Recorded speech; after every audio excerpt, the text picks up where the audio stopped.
चलिए बताइए बाबू, last class में कहाँ तक क्या हुआ है? Factors affecting rate of reaction चल रहा है ना। ठीक है, इफेक्ट ऑफ सनलाइट चल रहा था। तो इफेक्ट ऑफ सनलाइट ये पांचवा फैक्टर था, इसके बारे में भी कुछ लिख लीजिए।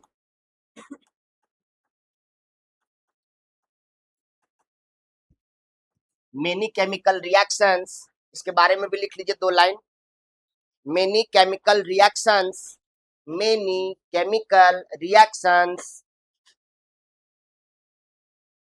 Many chemical reactions are influenced by influenced influenced मतलब क्या होता है बच्चों? influenced का मतलब क्या होता है? प्रभावित।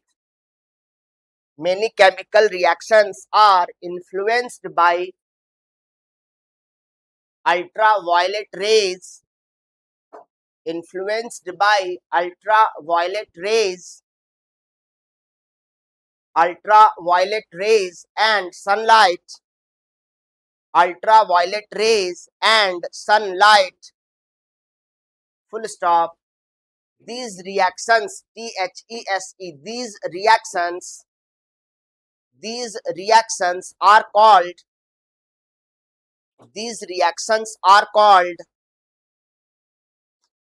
photochemical reactions.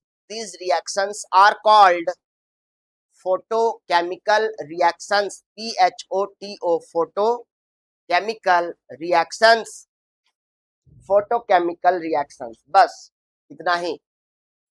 अब आप लोगों ने 2 चीज पढ़ लिया है।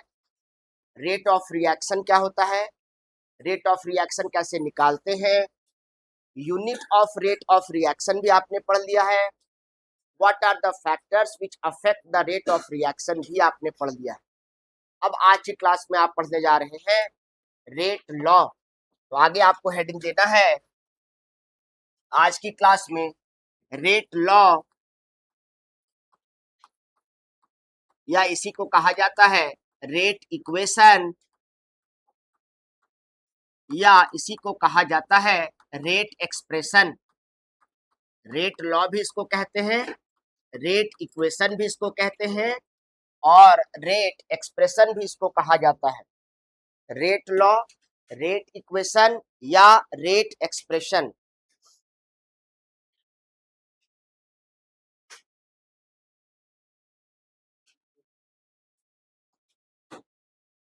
हो गया? चले बच्चों, देखो अब क्या होता है रेट लॉ। लिखेंगे इसके बारे में, to represent the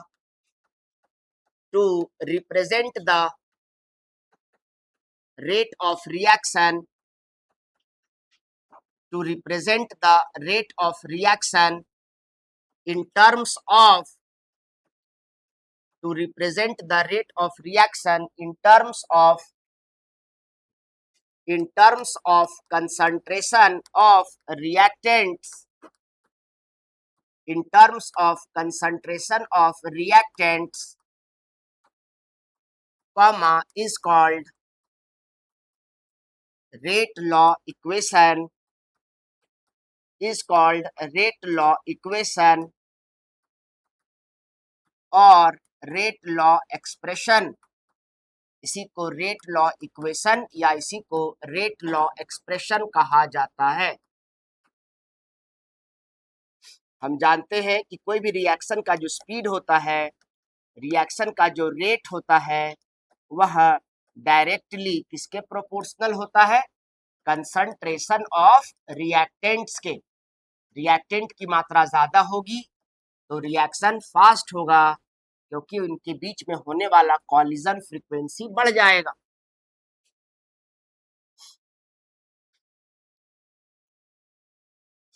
consider a reaction, मान लेते हैं हमारे पास कोई एक रिएक्शन है, AA plus BB tends to CC plus DD। यहाँ A और B क्या है? रिएक्टेंट्स, और C और D क्या है? प्रोडक्ट्स। तो बताइए रेट ऑफ रिएक्शन जो होगा ये डायरेक्टली किसके प्रोपोर्शनल होगा? कंसंट्रेशन ऑफ रिएक्टेंट, रिएक्टेंट कौन है ए, और ए का कंसंट्रेशन लिखने के लिए क्या लिखेंगे उसको स्क्वायर ब्रैकेट में, बी भी रिएक्टेंट है तो बी के कंसंट्रेशन पर भी निर्भर करेगा।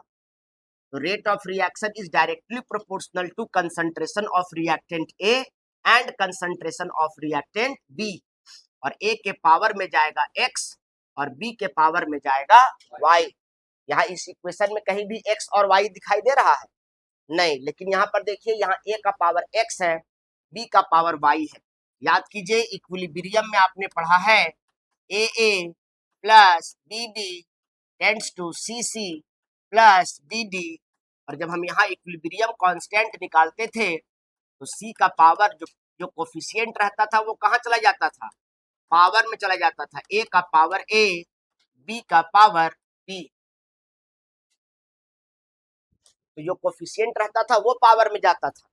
और आज हम लोग केमिकल काइनेटिक्स पढ़ रहे हैं और ए का कोफिशिएंट है स्मॉल ए, लेकिन पावर में क्या गया है, स्मॉल ए नहीं गया है, क्या गया है एक्स, और बी के पावर में क्या गया है, वाई गया है। आप जानते हैं कि जब भी आप प्रोपोर्शनलिटी साइन को हटाते हैं तो आप एक कांस्टेंट इंट्रोड्यूस करते हैं, बोलो करते हैं कि नहीं करते हैं। तो यहाँ पर भी एक कांस्टेंट डालेंगे के, इसको बोलेंगे रेट कांस्टेंट, और ये क्या हो जाएगा ए का पावर एक्स और ये क्या हो जाएगा बी का पावर वाई। और ये जो रेट ऑफ रिएक्शन को इस तरीके से एक्सप्रेस करने को कहा जाता है, this is called rate law equation. इसी को क्या कहा जाता है, रेट लॉ और रेट एक्सप्रेशन। इसी को रेट लॉ या इसी को रेट एक्सप्रेशन कहा जाता है। यहां तक लिखिए।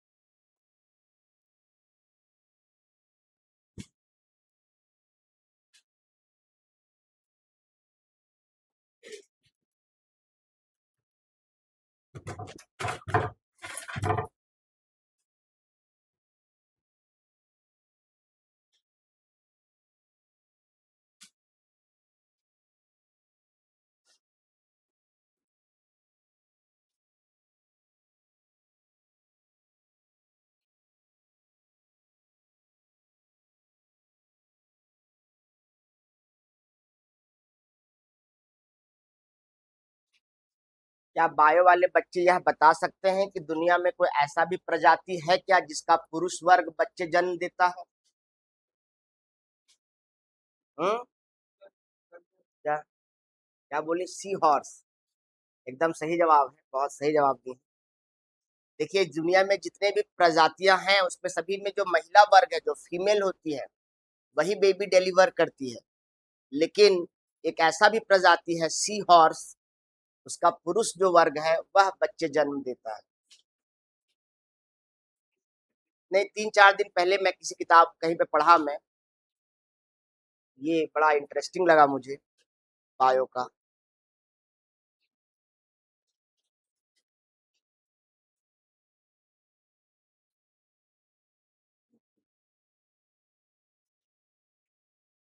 हो गया यहाँ तक, चले आगे। लिखेंगे where x and y may or may not be, may or may not be, where x and y may or may not be equal to small a and small b, full stop. X and y are experimental quantity. X and y are experimental quantity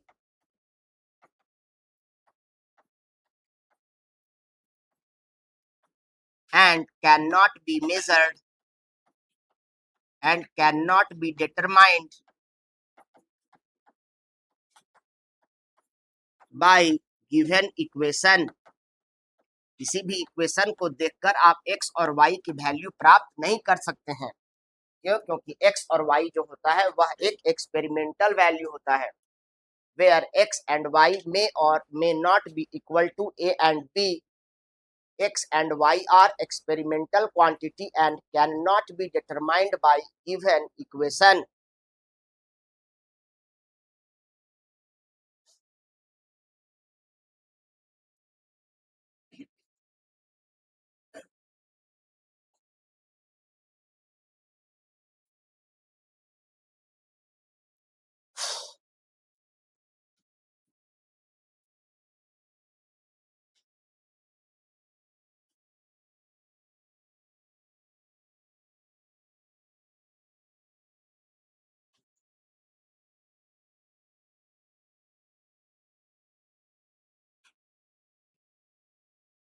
हो गया, चलें आगे।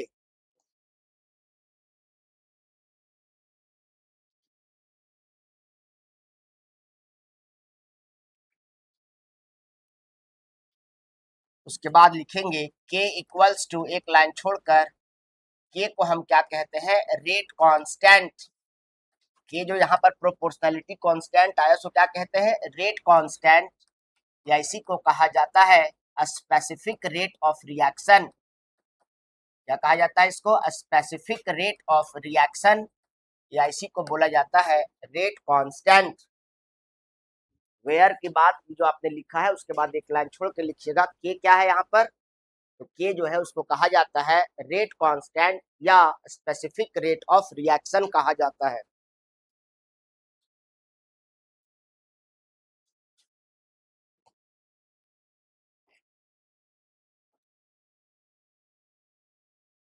इसके बाद आगे लिखेंगे note, और note में जो बोल रहा हूं उसको सुनकर लिखेंगे। नोट में लिखेंगे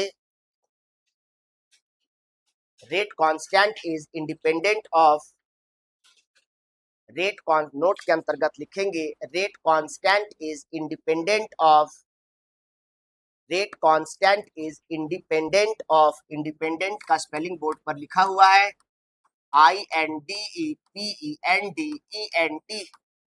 rate constant is independent of concentration और independent of concentration or pressure, independent of concentration or pressure of reactants, independent of concentration or pressure of reactants. I dot E, that is I dot E dot, that is rate constant does not changes, rate constant does not changes, rate constant does not changes with change in concentration, with change in concentration or pressure, with change in concentration or pressure of reactant. Rate constant does not changes with change in concentration or pressure of reactants. Reactants का concentration या pressure बढ़ाने या घटाने से rate constant में कोई परिवर्तन नहीं आता है, ध्यान देना है।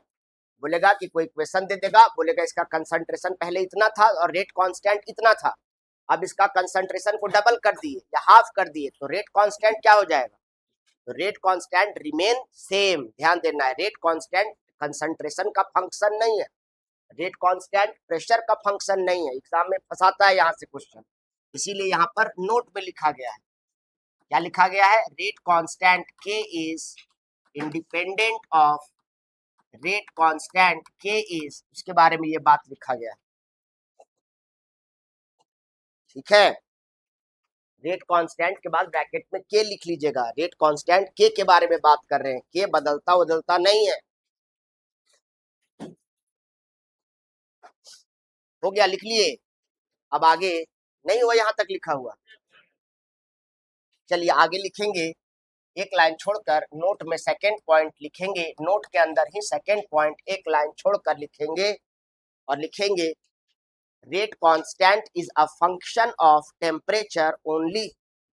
Rate constant is, rate constant K, rate constant K is a function of temperature only.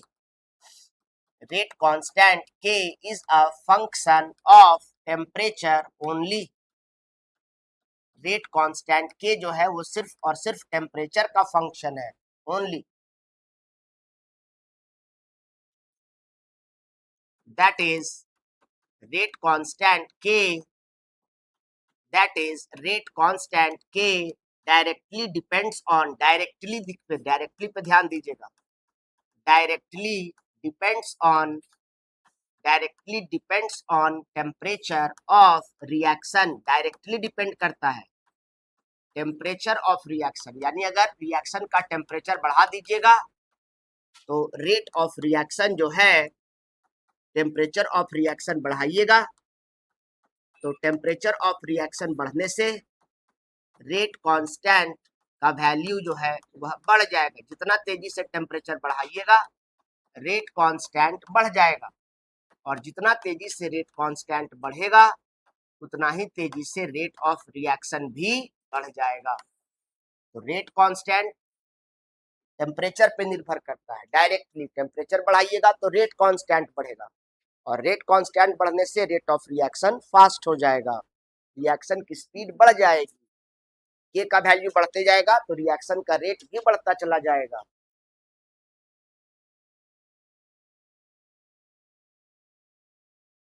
कल क्लास क्यों नहीं आए थे जी आयुष आप जी? हैं क्या ऐसा क्या काम आ गया प्यारे? आप बाबू कल क्लास क्यों नहीं आए थे जी मनीष? महीना में कितना बार आपका तबीयत खराब हो जाता है बालक? आप जी कल क्लास क्यों नहीं आए थे जी बबलू देव? अच्छा नहीं लग रहा था? ऐसा तो हमको हमेशा अच्छे नहीं लगता है, तो हम तो कभी नहीं आए जी। हाँ, अभी क्या करके सब पे आ रहे हैं, सब हमको सब याद रहता है। आप क्यों नहीं आए थे जी कोठारी? क्यों? क्या ऐसा काम रहता है क्लास के बाद नहीं होता है? क्लास के टाइम पे ही जाना जरूरी क्या था इतना?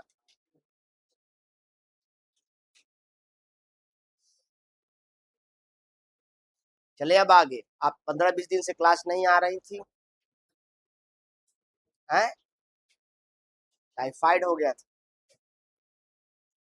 आप बाबू आप जी कल क्लास आए थे बालक? रुपेश, हैं? आप जी हिमांशु कल क्लास आए थे जी, क्यों?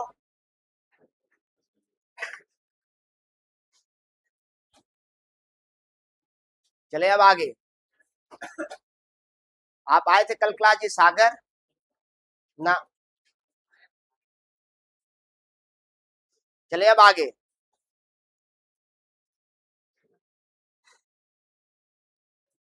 ठीक है। अब आगे हेडिंग दीजिए और लिखिए ऑर्डर ऑफ रिएक्शन। क्या लिखेंगे? Order of reaction.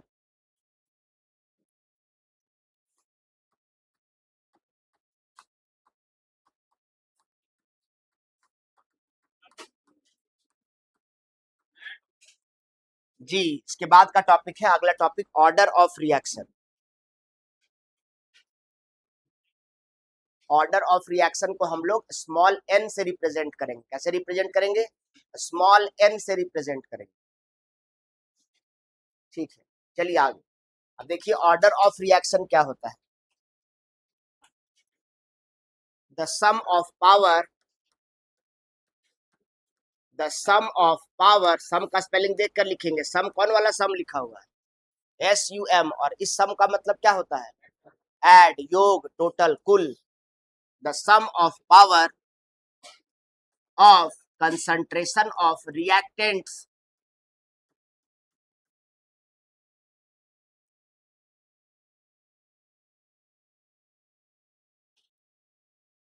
the sum of power of, अरे बड़ी बात नहीं करिए प्यारे, the sum of power of concentration of reactants,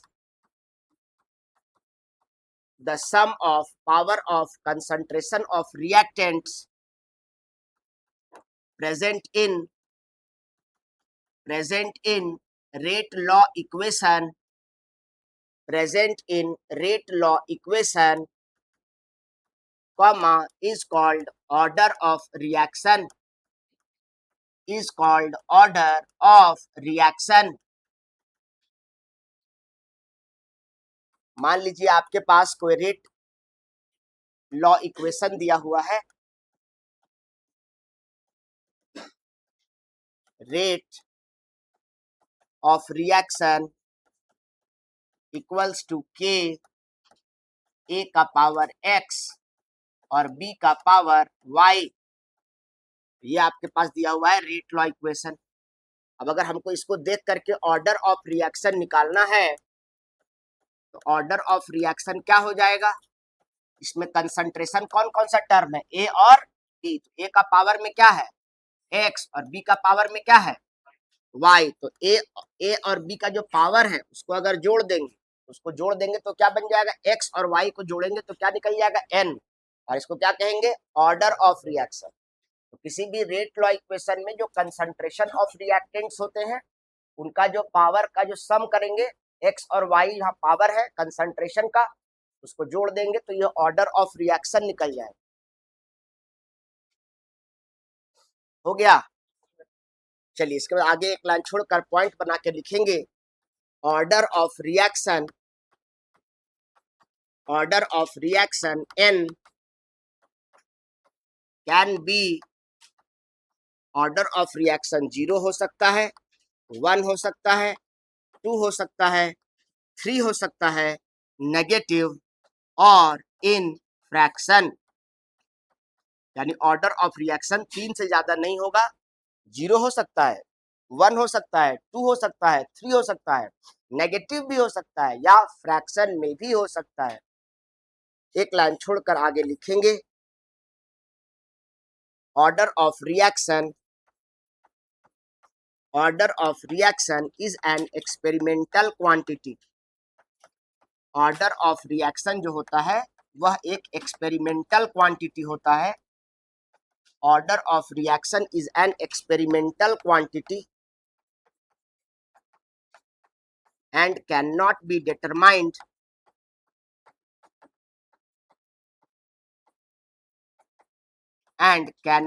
determined by given equation. किसी भी इक्वेशन को देख करके आप रेट ऑफ रिएक्शन नहीं बता सकते हैं, ये थियोरेटिकल कॉन्सेप्ट नहीं होता है।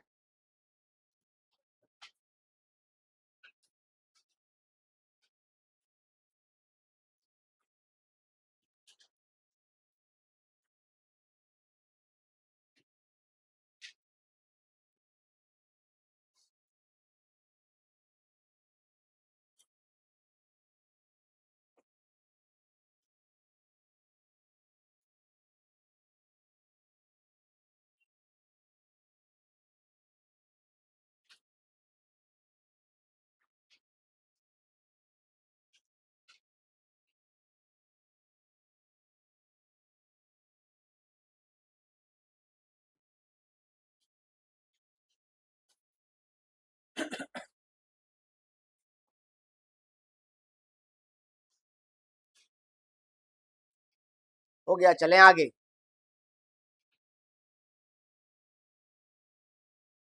क्या जी आशिक अंकित क्लास क्यों नहीं आ रहे हैं जी, और तरुण क्यों नहीं आ रहे हैं class ji?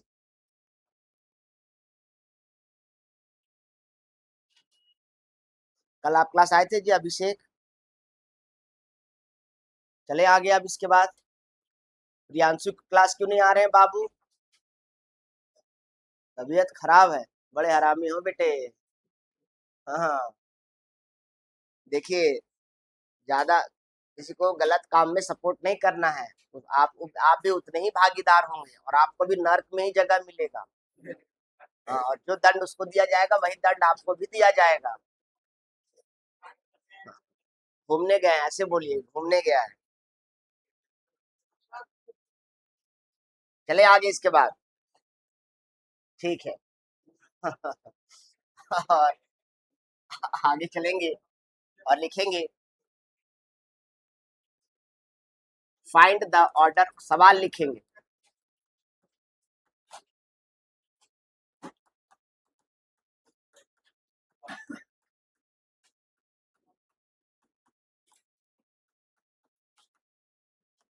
Find the order of reaction find the order of reaction from given rate law equation.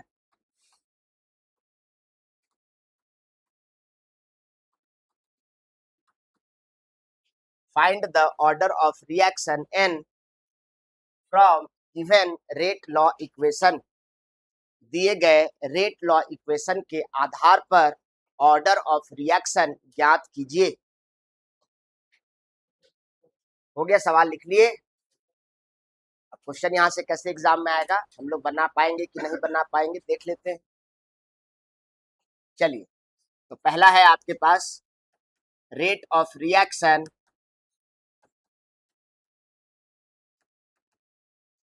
के ए का पावर 2 और बी ये दिया हुआ है और हमको इसका ऑर्डर ऑफ रिएक्शन निकालना है।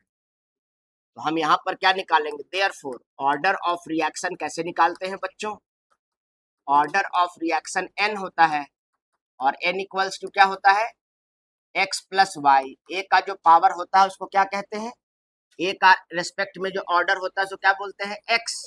और b के पावर में यहाँ क्या है, b के पावर में कुछ नहीं है, मतलब b के पावर में क्या है। अरे लिखने में क्यों मगन हो, पहले समझ तो लो बाद में लिख लेना। यहाँ a के पावर में क्या है 2, यानी x के जगह पे 2 है और y के जगह पे b का पावर है y है। b के पावर को y कहते हैं और b के पावर में 1 है, तो यहाँ क्या हो जाएगा 2 प्लस 1 3। इसका मतलब इसका आंसर क्या हो गया, थर्ड ऑर्डर रिएक्शन। क्या हो गया, थर्ड ऑर्डर रिएक्शन, और ये क्या हो जाएगा आंसर। और इतना बताने के आपको मिलेंगे 1 मार्क। बना लेंगे, ऐसा क्वेश्चन आएगा तो। इसी प्रकार से दूसरा क्वेश्चन ले, एक दूसरा सवाल है, rate equals to k A का पावर 3/2 और बी बन जाएगा आपसे।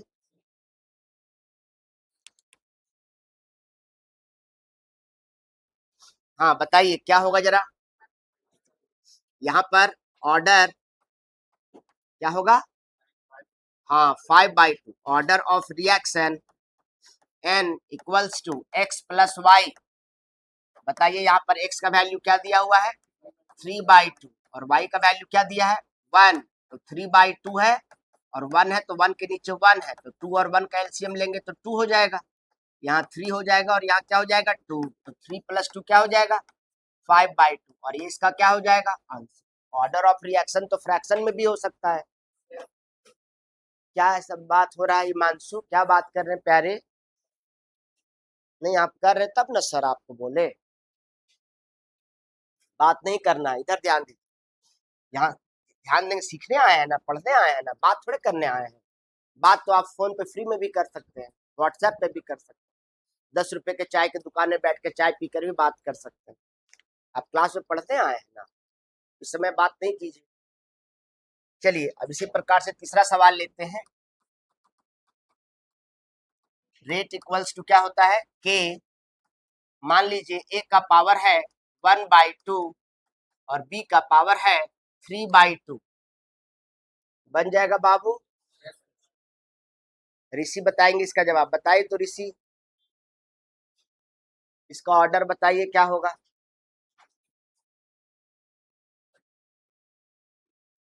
दो, हाँ ठीक है।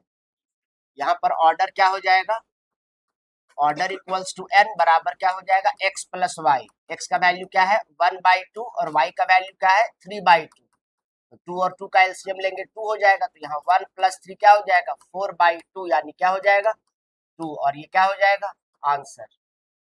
इसी प्रकार से आखिरी सवाल लेते हैं। रेट इक्वल्स टू क्या है के ए का पावर 1/2, बी का पावर 1/3, सी का पावर 1/4 बन जाएगा। इसका आंसर कौन देगा जवाब,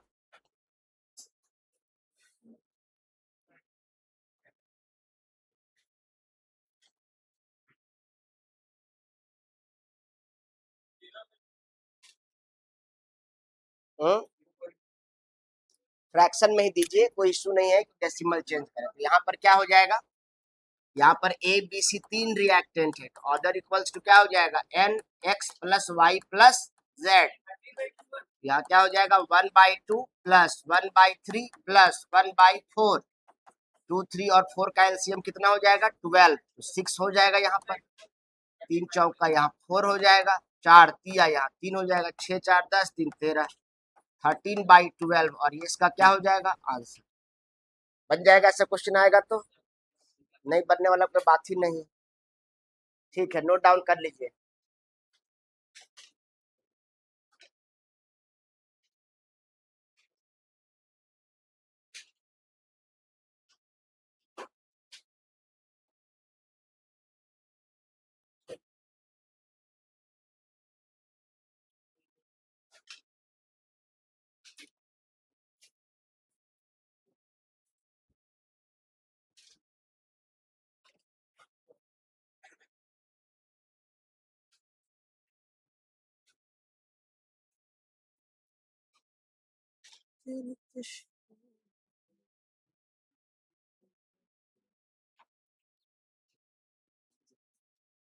क्या सचिन घर में पढ़ रहे हैं, मन लग रहा है पढ़ने में?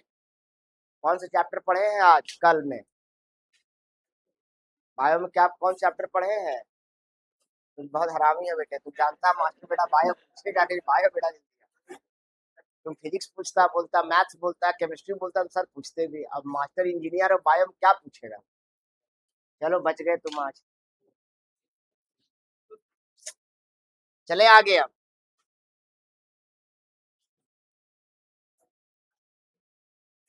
लड़का खेल गया सर के साथ नहीं। 1 2 3 4, अब इस तरह के सवाल आएंगे, इसमें ज्यादा समय देना बेवकूफी है ना। ये एक ही नंबर का कोई सवाल आएगा एग्जाम में। अब यहाँ से 3 नंबर का क्या आएगा या 5 नंबर का क्या आएगा, ये ऑर्डर ऑफ रिएक्शन वह भी देख लेते हैं। इसको हटाना चाहते हैं, स्लाइड चेंज कर दें।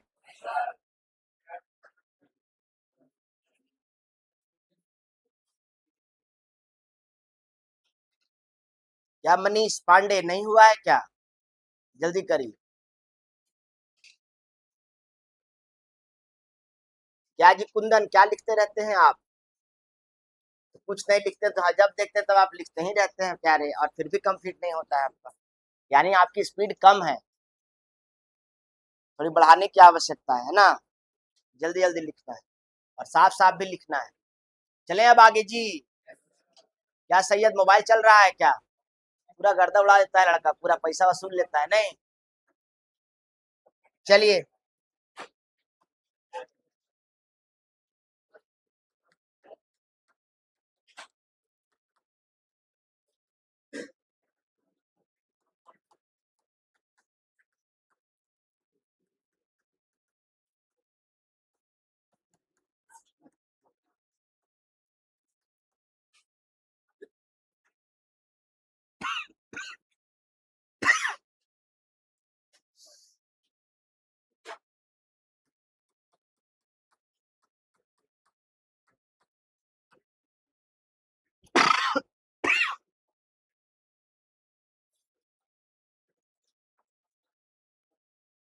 क्या हो गया ऋषि?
ये एक सवाल है, इस तरह का टेबल वाला देखिएगा, प्रीवियस ईयर क्वेश्चन एग्जाम में आया हुआ है। तो इस तरह के क्वेश्चन को कैसे बनाएंगे, क्वेश्चन लिखिए।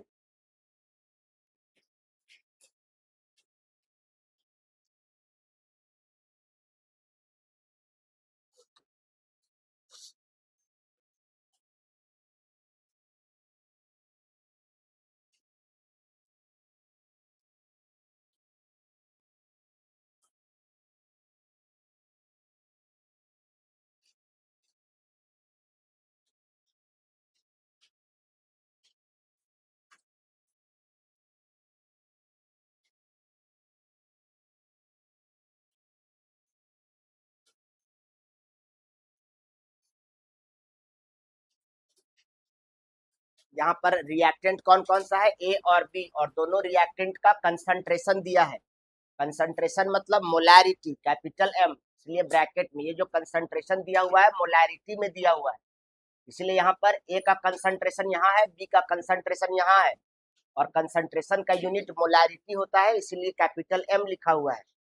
और इनिशियल रेट ऑफ रिएक्शन है, रेट ऑफ रिएक्शन क्या होता है, मोल पर लीटर पर सेकेंड, तो ms-1 में है। और ये एक्सपेरिमेंट का सीरियल नंबर है, 3 एक्सपेरिमेंट किया गया है और तीनों में कंसंट्रेशन अलग अलग रख करके किया गया, तो रेट ऑफ रिएक्शन ऐसा आया है। अब इस क्वेश्चन को सॉल्व कैसे करेंगे ध्यान देंगे। हो गया सभी का सवाल लिखा हुआ बच्चों?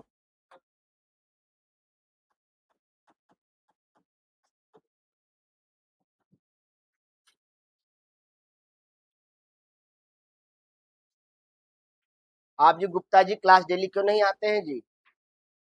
कल आए थे, वही तो पूछ रहे हैं, छोटे छोटे क्यों आते हैं? डेली आने की कोशिश करना है भाई।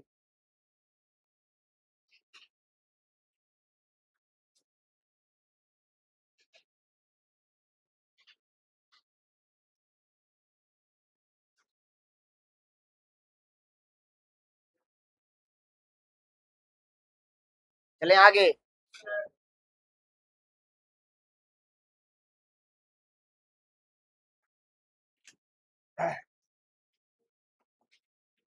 देखिए सबसे पहले क्या करना है, ये जो 3 एक्सपेरिमेंट दिया है, ये तीनों एक्सपेरिमेंट के आधार पर आपको पहले 3 इक्वेशन बनाना है। क्या बनाना है? 3 इक्वेशन। अगर 4 एक्सपेरिमेंट दिया रहता ना तो 4 इक्वेशन बनाते, अगर 5 एक्सपेरिमेंट दिया रहता ना तो 5 इक्वेशन बनाते। जितना एक्सपेरिमेंट बढ़ते जाएगा कैलकुलेशन उतना कॉम्प्लेक्स होता जाएगा। यहाँ पर फिलहाल 3 इक्वेशन वाला लिए हैं। अब हम जानते हैं सॉल्व, रेट ऑफ रिएक्शन क्या होता है बताइए।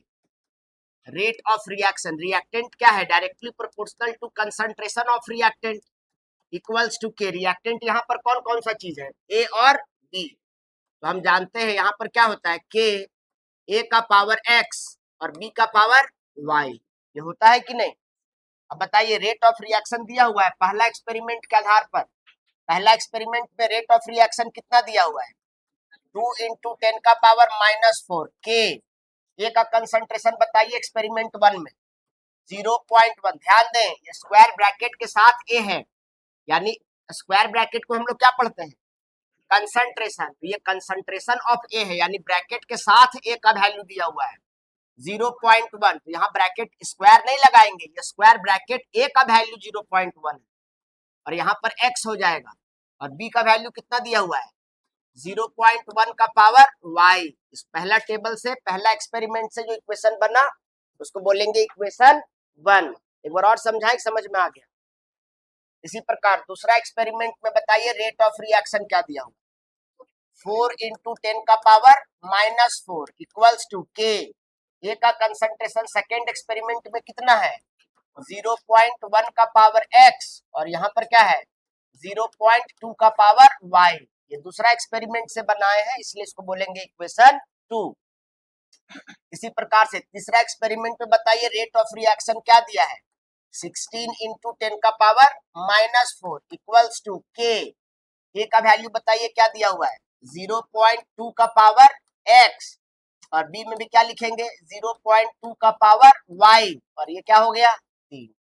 नहीं समझ पाए तो जितना एक्सपेरिमेंट दिया रहेगा ऐसे ही बैठोगे बादशाह की तरह, लड़का का डीएनए में पूरा बादशाहत है, लड़का बड़ा होकर डॉन बनेगा, अच्छी बात है। चलो इधर ध्यान दो, थोड़ा तरीके से बैठिए, प्यारे क्लास में बैठे हैं ना बालक। यहाँ पर क्या है, ये 3 आपको इक्वेशन दिया हुआ है, ये 3 इक्वेशन के आधार पर ये हमने 3 एक्सपेरिमेंट के आधार पर 3 हमने इक्वेशन बना डाले। अब इन 3 इक्वेशन को तोड़ मरोड़ कर सॉल्व जैसे भी करना है आपको करके और x और y का वैल्यू निकालना है। अब ऐसा 2 इक्वेशन पकड़िए जिसमें कोई एक चीज कट जाए, या तो पूरा x वाला कट जाए या पूरा y वाला कट जाए। तो ऐसा 2 इक्वेशन को डिवाइड करने के बारे में सोचिए। अगर इक्वेशन 1 और इक्वेशन 2 को देखेंगे ना, तो इसमें भी 0.1x है, इसमें भी 0.1x है, ये वाला कट जाएगा कि नहीं कट जाएगा? ओके नाउ अब सर क्या कह रहे हैं, सर कह रहे हैं इक्वेशन 2 को डिवाइड कर देंगे इक्वेशन 1 से। जो बड़ा रहेगा ना उसको ऊपर रखिएगा और जो छोटा रहेगा ना उसको नीचे रखिएगा। तो उस 1 और 2 में किसका वैल्यू बड़ा है? 2 का, इसलिए 2/1 कर रहे हैं। नहीं समझ रहे? तो बताइए इसको डिवाइड करेंगे तो क्या हो जाएगा? बाया को बाया से डिवाइड करेंगे, दाहिना को दाहिना से डिवाइड करेंगे, तो क्या हो जाएगा? 2 × 10 का पावर -4 इक्वल्स टू, इक्वेशन 2 में क्या है, k 0.1 का पावर x और 0.2 का power y divided by k 0.1 का पावर x और 0.1 का पावर y। जो जो कटेगा ना उसको काट दीजिए, कैंसल कर दीजिए। k से k कट जाएगा क्या? 0.1x 0.1x कट जाएगा क्या? 10 का पावर -4 10 का पावर -4 कट जाएगा क्या? 2 1 r 2 2 2 या 4 हो जाएगा क्या? यानी इधर क्या बच गया, ऊपर में 2 और नीचे में 1 इक्वल्स टू, यहाँ पे क्या बच गया 0.2 का पावर y ऊपर में और नीचे में क्या बच गया 0.1 का पावर y। यहाँ तक कोई दिक्कत है किसी को? चले आगे, अब स्लाइड चेंज करना चाहते हैं। अब देखिए यहाँ पर आपके पास है 2/1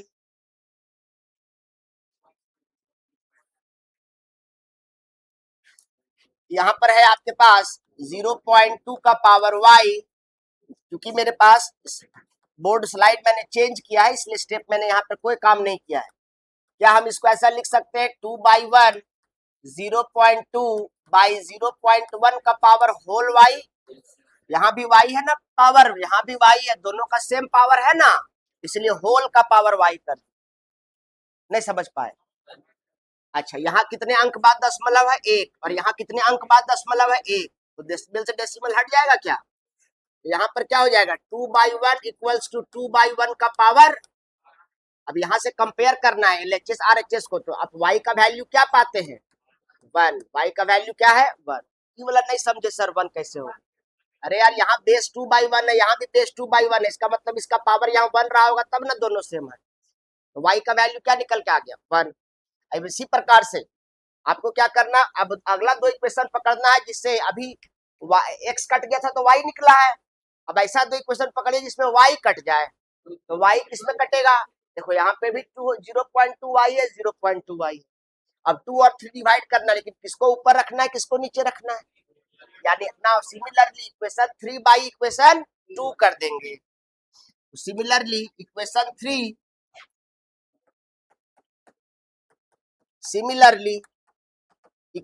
3 को डिवाइड कर देंगे इक्वेशन 2 से। बताइए इक्वेशन 3 में क्या है जी, 16 × 10 का पावर -4 4 × 10 का पावर -4।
किसी भी इक्वेशन में हम x और y का वैल्यू अगर पुट कर देंगे, x और y जो हमने निकाला है ये किसी भी इक्वेशन में पुट कर देंगे तो रेट कांस्टेंट k का वैल्यू निकल कर आ जाएगा। चलो नोट डाउन करो, कॉपी करो।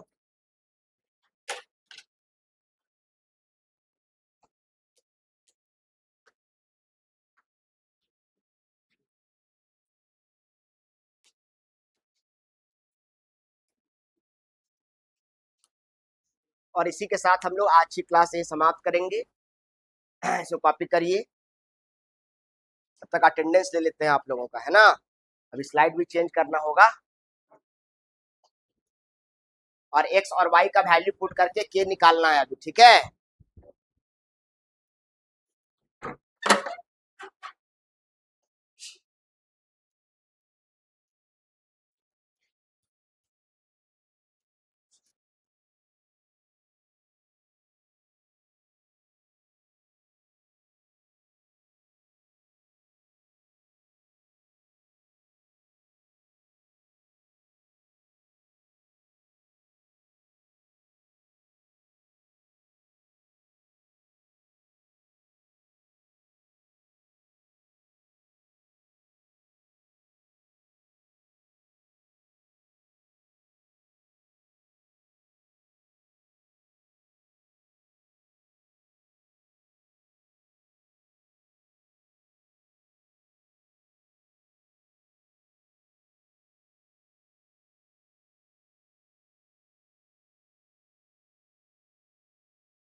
गया तो आपका क्रेडिट रह जाएगा, वो बात है, लेकिन फिर भी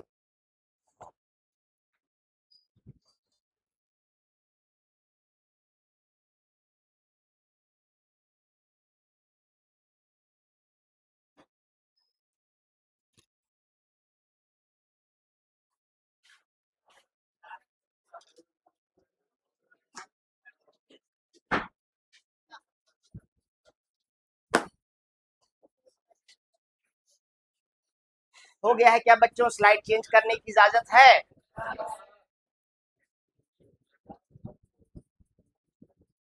अबे इसके आगे तू लोग खुद ही बना सकता है, जो इसके भरोसे बैठा है इसके आगे तो खुद से ही बना सकते हो यार।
चलिए इसके आगे कॉपी करिए इसको, और ये कॉपी हो जाए तो उसके बाद x और y का वैल्यू किसी भी इक्वेशन में पुट करके आप के निकाल सकते हैं।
चलिए आज का अटेंडेंस देंगे।